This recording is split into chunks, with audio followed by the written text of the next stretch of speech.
어제 우리는 이 모세를 등장시켰죠. 히브리서 기자가. 그래서 사실 이제 모세하고 예수님과 비교를 하지 않습니까? 그런데 사실은 이 모세가 한 일과 예수님이 하신 일은 거의 비슷한 것이었죠. 어떤 점이 비슷했죠? 모세는 바로의 손에서 이스라엘 백성을 출애굽시켜서 가나안 땅으로 인도하는 그 사명을 감당하죠. 예수님은 마귀의 손에서 죄와 사망의 권세에서 우리를 죽음으로써 어떻게 하셨죠? 구원해 내셨습니다. 이것이 모세와 예수님의 사역의 그런 비슷한 내용이라고 할 수가 있을 것입니다. 그러나 모세와 예수님은 차이가 있죠. 이 모세는 누구예요? 사한이에요. 그러니까 만물 중에 속한 자입니다. 모세 자신도 한 이스라엘이에요. 그래서 그 집이라고 표현했을 때 그 집은 뭘 의미하냐면 바로 이스라엘 백성을 얘기합니다. 오늘로 얘기하면 우리 성도를 얘기할 수 있겠죠. 그래서 이 모세는 만물에 속한 자예요. 자기도 이스라엘에 속한 자예요. 그러나 예수님은 누구십니까? 만물을 지으신 자죠. 그래서 예수님은 하나님이신데 사람의 몸을 입고 그 백성 중에 거하신 거고, 그래서 모세는 사실은 잃은 것이 없습니다. 그러나 예수님은 자기의 모든 것을 다 희생하시죠. 그렇게 해서 결국 이제 이스라엘 백성들을 이끌어내듯이 바라의 손에서 예수님도 믿는 자들을 어떻게 합니까? 마귀의 손에서 이끌어내신 겁니다. 자, 그런데 이제 중요한 것은 뭐냐면 오늘 얘기하는 내용이, 자 그러면 그 바로의 손에서 전부 다 출애굽을 했잖아요. 그러면 그런 사람들이 과연 가나안 땅에 다 입성했느냐라는 것이죠. 우리가 알다시피 몇 명만 들어갔죠? 꼴랑 2명밖에 안 들어갔어요. 대부분이 거기서 뭐 했냐면 하나님의 인도하심을 따르지 않았습니다. 그 모세의 그런 모든 것들을 어떻게 해요? 따르지 않고 반항하고 또 원망하고 불평하고, 그 광야에서 구름기둥 불기둥 만나와 메추라기를 매일 먹으면서까지 하나님을 대적했어요. 그래서 결국 들어간 사람은 거기다 엎드러졌고 들어간 사람 2사람뿐이라는 거예요. 그 얘기를 시편 95편을 들어서 다윗 시대 때 다윗이 그 얘기를 하지 않습니까? 그런데 그것을 다시 히브리서 기자는 인용해서 오늘 이 시대의 성도들에게 얘기하고 있는 거예요. 자, 그런 내용이니까 한번 참 이 히브리서의 말씀이 너무 소중하다 그런 생각이 들어집니다. 자, 그러면 같이 한번 여기 읽어볼까요? 그러니까 결론이 뭐냐면 견고히 잡으면 그의 집이라. 견고히 잡아야 그의 집이 뭐라고 그랬어요? 성도, 구원받은 하나님의 백성을 얘기하는 것이죠. 그래서 7절, 그러므로 성령이 이르신 바 같이 라고 하면서 오늘날 너희가 그의 음성을 듣거든, 이 표현이 바로 시편 95편인데 이 다윗 시대 그 사람들을 향하여 이 말씀을 인용한 거잖아요. 그래서 그 내용이 뭐냐면 오늘날 너희가 그의 음성을 듣거든 노하심을 격동하여 강야에서 시험하던 때와 같이 너희 마음을 강팍해 하지 말라. 거기서 너희 열조가 나를 시험하여 증언하고 40년 동안에 나의 행사를 보았느니라. 그러니까 그 강야에서 40년 동안 그들이 하나님의 행하신 일들을 다 보았어요. 여러분, 강야에서요 구름기둥 불기둥 없으면 죽어요. 이제 우리 성기순례를 한번 가서 강야 체험을 해보면 여러분, 이 강야에서는요 하나님 도우심이 없이는 다 죽습니다. 근데 구름기둥 불기둥 그들을 보호하셨잖아요. 더불어서 만나 메추라기야 더불어서 물이 없으면 어떻게 삽니까? 근데 그것이 한두 명이야죠. 근데 그 엄청난 수를 하나님이 먹이시고 입히시고 인도하시고 보호하셨잖아요. 그런 것을 그들이 경험하면서도 뭘 했다고요? 그의 음성을 듣거든. 하나님 음성이 들려올 때마다 그들은 뭐냐? 노하심을 격동하여 광야에서 시험하던 때와 같이 너희 마음을 강팍하게 하지 말라. 예. 그 많은 사람들이 수없이 원망하고 불평하고 그렇게 넘어졌지요. 그래서 10절에 그러므로 내가 이 세대를 노하여 가로되 저희가 항상 마음이 미혹되어 내 길을 알지 못하는도다 하였고 내가 노하여 맹시한 바 같이 저희는 내 안식에 들어오지 못하리라 하셨다 하였으니, 그러니까 결국은 그 백성들이 그렇게 다 광야에서 엎드러졌듯이 다윗 시대의 사람들도 어땠냐면 항상 마음이 미혹되어 그 길을 알지 못했다는 거예요. 여러분, 우리가 정말 어떻게 믿음의 도인, 믿음의 그렇게 도인, 사도인 이 예수 그리스도잖아요. 그래서 우리가 믿음의 길을 가야 돼요. 그런데 그 믿음의 길을 가려면 뭐 해야 돼요? 하나님의 음성을 들어야 돼요. 근데 그 음성이 들릴 때 항상 어떻게 그 음성에 반하는 게 있지요. 내 생각이란 말입니다. 내 생각과 들려오는 하나님의 음성이 늘 충돌하거든요. 그럴 때마다 어떻게 해야 되죠? 우리는 내 생각을 꺾어버려야죠. 그리고 하나님의 말씀에 순종해야 됩니다. 그것이 이제 출애굽을 했던 마귀의 손에서 정말 건짐을 받은 자들이 살아야 될 삶이거든요. 그게 믿음이에요. 하나님 말씀 따라 살아가는 거, 이것이 믿음 생활입니다. 그런데 사람들이 그 믿음의 길을 알지 못하고 수없이 미혹되어요. 육신의 소욕에 미혹되고 세상의 소리에 미혹되고 그러면서 어떻게 해요?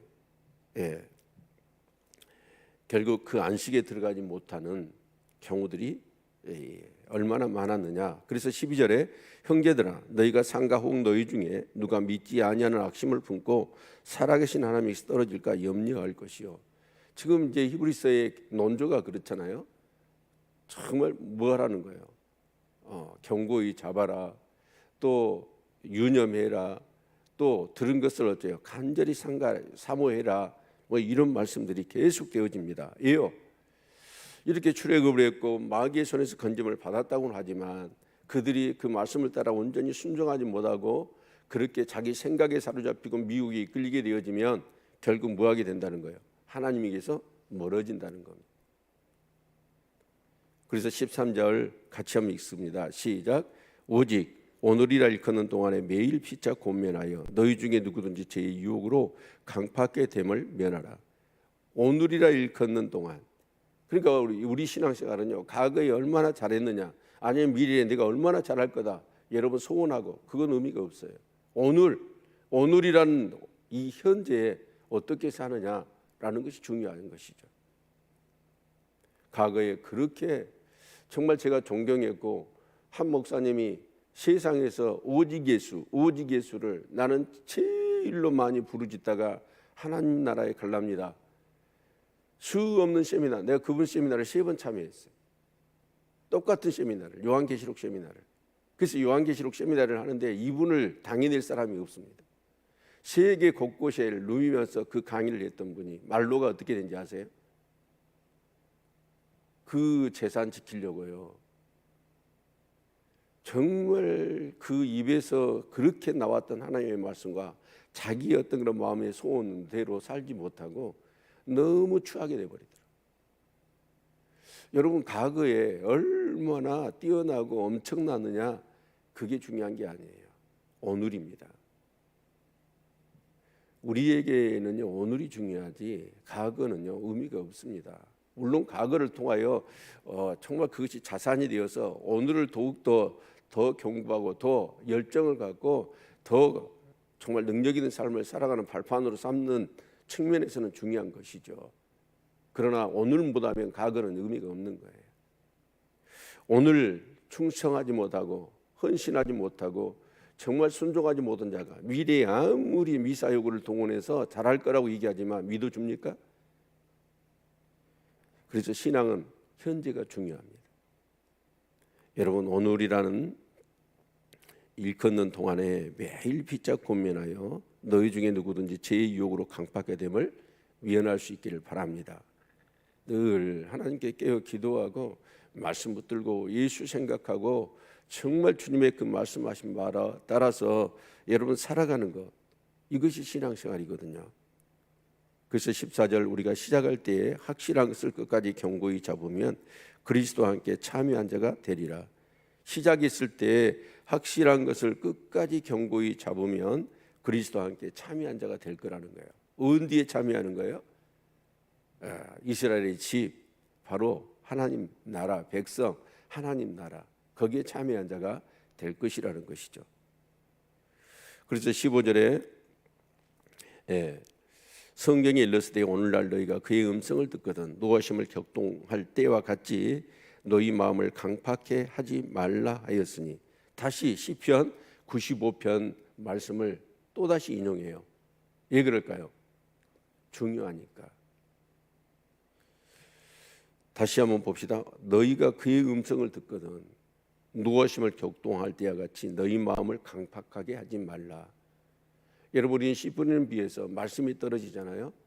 여러분, 길가의 독작밭에 가시밭에 옥토에 떨어지잖아요. 마음을 강팍하지 않는 사람이 어떨까요? 옥토지요. 정말 말씀이 떨어지면 한 말씀도 여러분 정말 낭비되는 것 없이 그 말씀대로 여러분 살아가는 거예요. 그럴 때 여러분 100배, 60배, 30배의 열매 맺는 풍성한 삶이 될 줄로 믿습니다. 근데 16절 듣고 경록히 하던 자가 누구뇨? 모세를 쫓아 애굽에서 나온 모든 이가 아니냐. 여러분, 듣고 하나님 음성을 들었는데 그 가나안 땅을 향하여 정말 그들은 순례길을 가야 될 텐데 그렇지 않고 그 말씀을 듣고 어떻게 해요? 경록히 했어요. 예요, 불순종이기 때문에 그런 것이죠. 그래서 결국은 모든 이가 아니냐. 또 하나님이 40년 동안에 누구에게 노하셨느냐? 범죄의 그 시체가 강야에 엎드러진 자에게가 아니냐. 또 하나님이 누구에게 맹세하사 그의 안식에 들어오지 못하리라 하셨느냐? 곧 순종치 아니하던 자에게가 아니냐. 저는요, 이 말씀을 오늘 새벽에 이렇게 준비하면서 진짜 우리 교회의 성도들이 다 천국 갈 수 있을까요? 이스라엘 백성의 장정만 20세 이상으로 60만이 나왔거든요. 그러면 남녀 아이들까지 다 하면 300만이 넘을 거예요.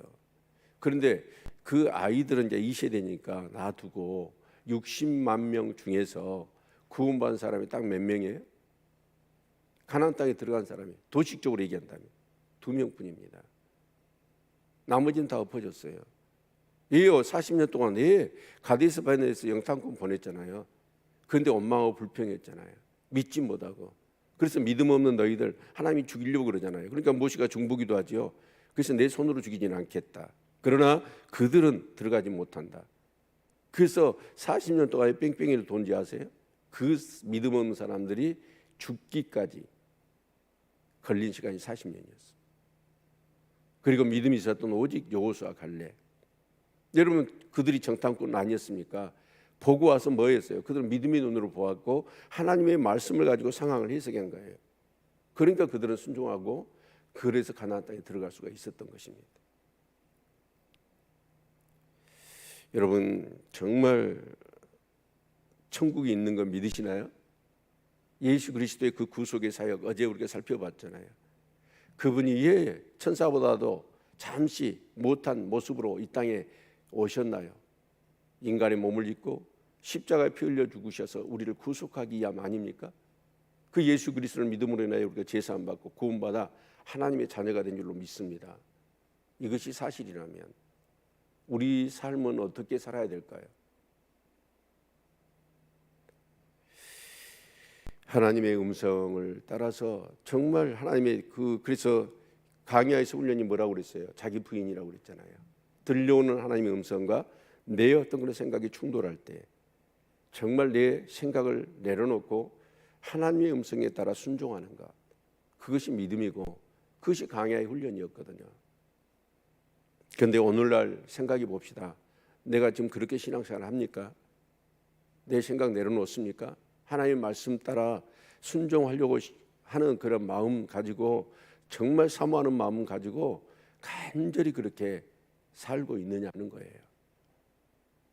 그냥 대충 교회만 왔다 갔다 하고 여러분 여전히 사는 것과 어떤 것을 선택하고 계획하고 움직이는 것들은 하나님 말씀과는 상관없이 모든 것이 내가 주관해서 내 동기를 가지고 내 목적을 가지고 내 뜻대로 내 생각대로 산다면 그 사람 천국 못 가요. 아무리 예수가 내 죄를 위하여 피 흘려 십자가에 죽으셨다라고 하더라도 에요, 행함이 없는 믿음은 죽은 믿음이거든요.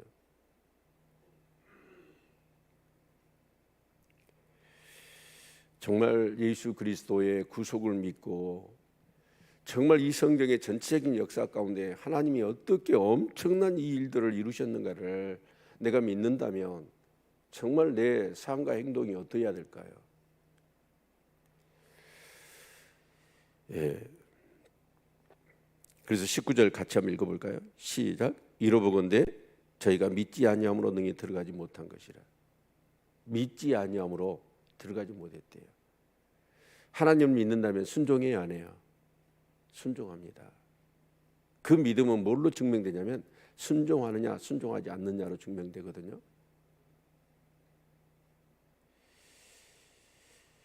좀 이렇게 제가 이렇게 권면도 해보고요, 때로는 협박도 해봐요. 근데 뺀질거려요. 근데 정말 하나님이 다루시면 무섭게 다루실 겁니다. 정말 들려오는 하나님의 음성을 따라 살아가는 것을 가장 큰 기쁨으로 여기시기를 바랍니다. 그 여호와를 기뻐하는 것이 내게 힘이라. 그 여호와를 사랑하고 기뻐해야 우리가 하나님 말씀대로 살아갈 수 있거든요. 저는 우리 성도님들이 정말 한 사람도 믿음의 낙오자가 없기를 바라고 믿음을 통해서 정말 부유한 자 되시고 풍성한 자 되시고 권세 있는 자가 되실 수 있기를 축원합니다. 그래서 성도들에게 기감이 되고 정말 이 지역사회 교회에서 그 교회 누구누구 얘기하면 정말 머리가 절로 숙여지고 모든 분들이 그렇게 고맙게 여길 수 있는 그런 믿음의 삶을 살아가는 우리 모든 죄들 될 수 있기를 주님의 이름으로 축원을 드립니다.